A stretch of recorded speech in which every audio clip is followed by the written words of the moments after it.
से हम स्टार्ट करेंगे सीरीज नक्षत्र सीरीज स्टार्ट करेंगे हम इन डिटेल में जैसे समराइज करेंगे कि हर एक नक्षत्र की जो कैरेक्टरिस्टिक्स है वो कैसे रहते हैं।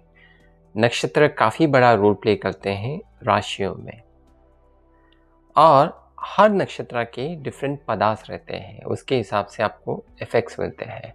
एग्जाम्पल, अभी जैसे मून है, चंद्रदेव है, वृषभ राशि में उच्च के होते हैं, तो क्या हर डिग्री पे सेम इफेक्ट मिलता है? नहीं, हर डिग्री पे सेम इफेक्ट नहीं मिलता है। इसमें और जाके कॉम्प्लेक्स होता है जब वो युवा अवस्था होती है, बाद में जो एकदम बाल्य अवस्था होती है और वृद्ध अवस्था होती है। उसके अलावा भी जो नक्षत्रांश के जो लॉर्ड हैं वो काफ़ी मैटर करते हैं। तो क्या एक ही राशि के होके अलग फल मिले तो ये पॉसिबल है? हाँ, डेफिनेटली पॉसिबल है। और अभी जो हम सीरीज़ जो ये चलेगी उसमें हम डिटेल में बताएंगे कि हर नक्षत्र के साथ आपको कैसे इफेक्ट आप एक्सपेक्ट कर सकते हो। तो आज बात करेंगे हम अश्विनी नक्षत्र के बारे में। अश्विनी नक्षत्र आता है मेष राशि में, जो एरीज है उसमें आता है, और इनके जो लॉर्ड हैं यूजुअली केतु देव होते हैं। केतु देव इनके लॉर्ड होते हैं।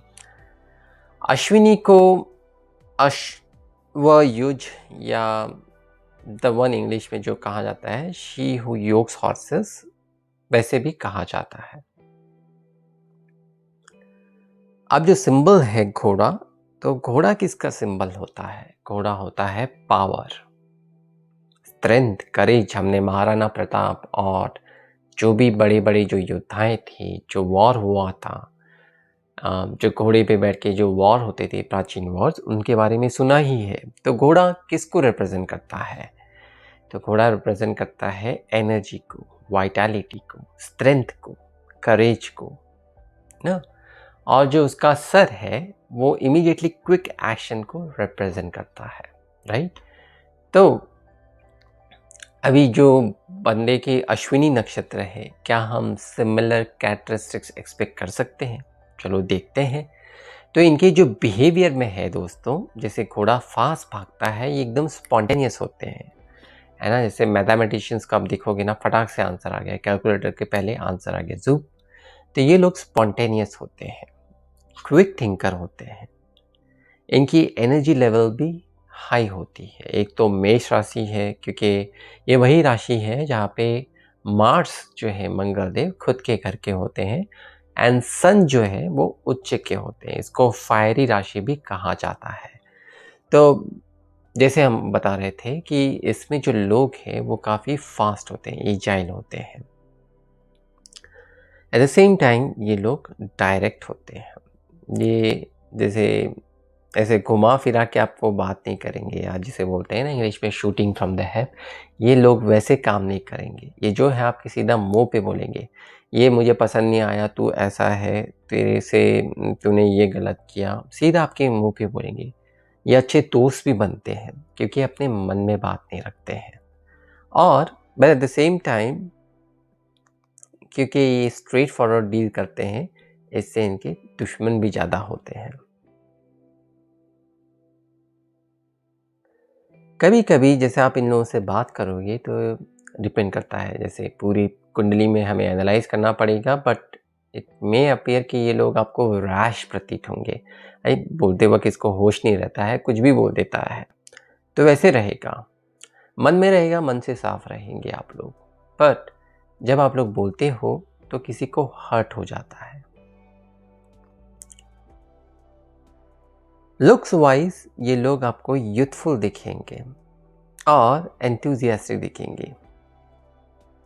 एज में कितनी हो जाए, इतनी एज झलकेगी नहीं। जैसे बोलते हैं ना, अभी जो लेटेस्ट में ट्रेंडिंग है कि अनिल कपूर की एज नहीं दिखती है। अनिल कपूर अश्विनी नक्षत्र के हैं क्या, हमें पता नहीं, बट जैसे एज एन एग्जांपल मैं कोट कर रहा हूँ कि इन लोगों की कभी एज नहीं दिखती है। ये हर समय यूथफुल दिखेंगे, एंथुजियास्टिक दिखेंगे। हर समय चेहरे पे आपको इनको देखते से जो बोलते हैं ना, सुबह की जो झलक है वैसे दिखेगी।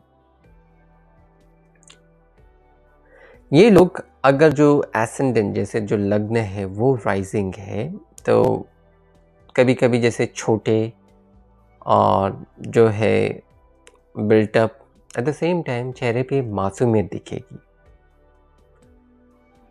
ये लोग भीड़ में भी जाएंगे तो अलग से पहचाने जाएंगे, किस वजह से कि इनका जो अपीयरेंस है और बच्चों टाइप जो ऐसे स्माइल या फेस का हो, इस वजह से आप हर समय इन्हें अलग से जान पाओगे। जैसे भीड़ के बीच में जैसे सेपरेटली आइडेंटिफाई कर सकते हैं ना, वैसे आप लोगों को आइडेंटिफाई कर सका जाएगा। आप लोगों के जो रूलिंग डीटी है इस केस में, इस नक्षत्र के अश्विनी कुमार्स, तो अश्विनी कुमार किससे एसोसिएटेड रहते हैं? कैरिस्मा हो गया, स्टाइल हो गया, सफिस्टिकेशन हो गया और लैविशनेस, है ना? तो इन लोगों से ये लोग एसोसिएटेड रहते हैं और जिससे इनके फिजिकल और मेंटल नेचर में भी अकॉर्डिंगली सेम चीज़ें रिफ्लेक्ट करती है। आप लोग काफ़ी जैसे स्पॉन्टेनियस और एडवेंचरस होते हो। कोई भी नए काम को लेके जो उत्साह होता है, जैसे अगर आप प्रोजेक्ट में हो, एज एन एग्जांपल मैं आईटी का एग्जांपल दे रहा हूँ, कि अगर आप कोई प्रोजेक्ट में हो और वहाँ पे कोई नया प्रोजेक्ट आया, सबसे पहले जो एक्साइटेड दिखेंगे ये बंदे दिखेंगे, क्योंकि आपको एक ही नौकरी में या एक ही प्रोजेक्ट में ज़्यादा टाइम तक रखना कठिन रहता है। It's not even possible.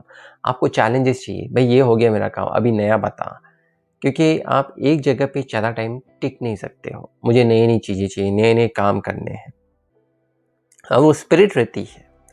तो इससे होता क्या है कि आगे अगर आपको लाइफ में लीड करना है, as an example project lead करना है या टीम लीड हो, तो वो चीज़ें आप अच्छी तरह से कर सकते हो।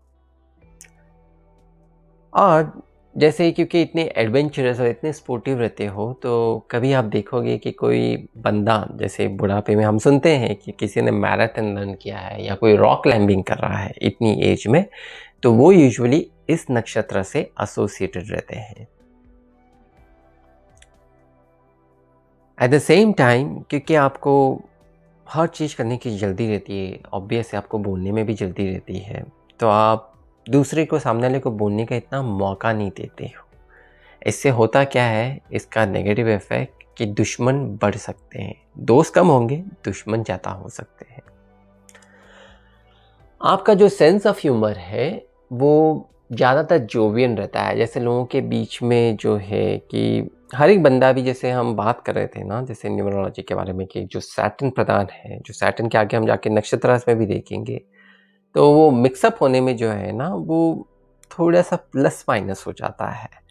बट ये चीज़ जो है आपके केस में नहीं होती है, क्योंकि इंटरनली जो है आप लोग काफ़ी एक्साइटेड होती है एंड द सेम रिफ्लेक्स आपके एटीट्यूड में रिफ्लेक्ट करता है। ये ऐसे मन में कोई बात पचा के नहीं कि यार तूने ऐसे किया ना, अब तेरे को दिखाता हूँ या अब तेरे को नीचे लेके आता हूँ। You are not that kind of person कि आप कभी कोई बातें रखोगे। तो आप happy go kind of lucky रहते हो।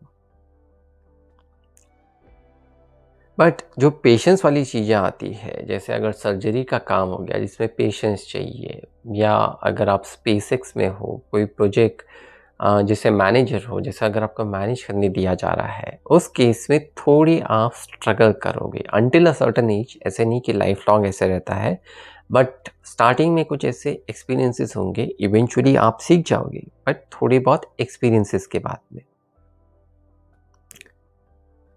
अगर आप स्टूडेंट हो, तो आपको जो है कि कोई सब्जेक्ट अगर आपने पढ़ा है, उसका रिवीजन ज़्यादा करना पड़ेगा, क्योंकि आप पहली बार जो है स्किम थ्रू करते हो, चलो भई मुझे पढ़ना है, मुझे ख़त्म करना है।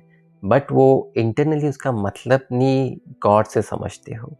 तो इससे होता क्या है, हाँ, एग्ज़ाम बोलते हैं, जैसे अगर यूनिट टेस्ट हो गई, आपकी होमवर्क्स हो गया, until that you are good. But जैसे ही फाइनल एग्ज़ाम आएगी, आपको डबल मेहनत करनी पड़ेगी।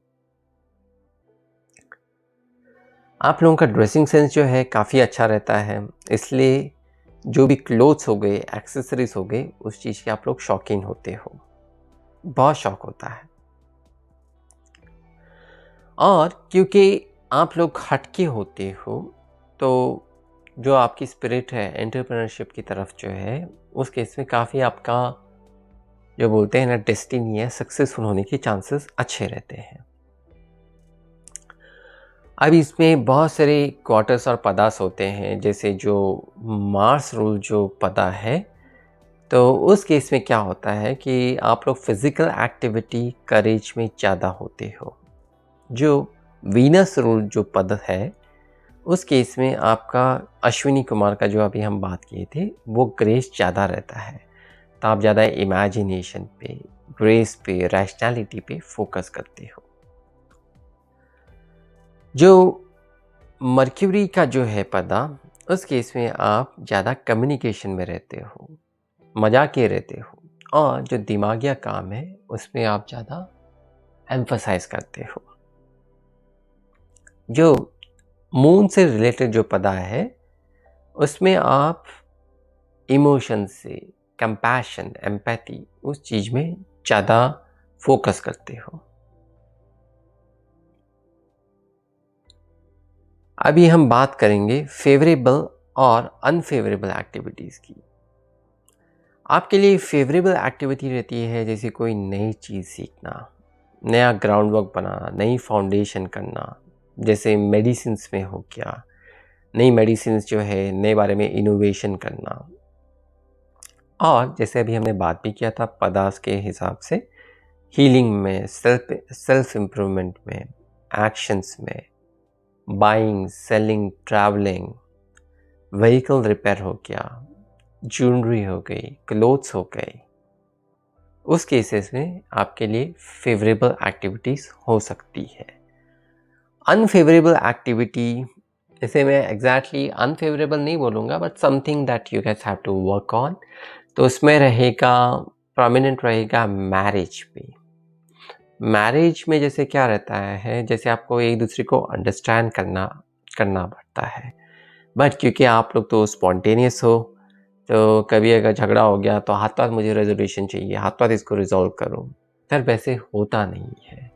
तो जो भी काम जिसमें पेशेंस चाहिए, जैसे अगर मैनेजरशिप हो गई जहाँ पे आपको लोगों से पेशेंटली डील करना है, तो वो इतनी फेवरेबल एक्टिविटी नहीं होती है। और अगर किस देवता की आराधना करनी चाहिए, तो यार जैसे usually I am a firm believer कि भगवान सबका एक है, आप किसको भी मानो, इट्स ओके, बट जो मैंने बुक्स पढ़ी है उसके हिसाब से आपको गणेश देव की या गणपति देव की आराधना करनी चाहिए। कलर्स के हिसाब से कोई भी ब्राइट कलर हो गया वो आपके लिए रिकमेंडेड है।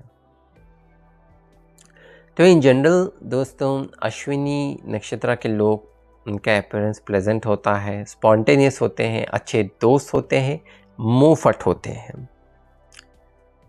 ये था इन जनरल अश्विनी नक्षत्र के बारे में। अगर आपको ये वीडियो पसंद आया है तो प्लीज़ लाइक, शेयर और सब्सक्राइब करना मत भूलिएगा।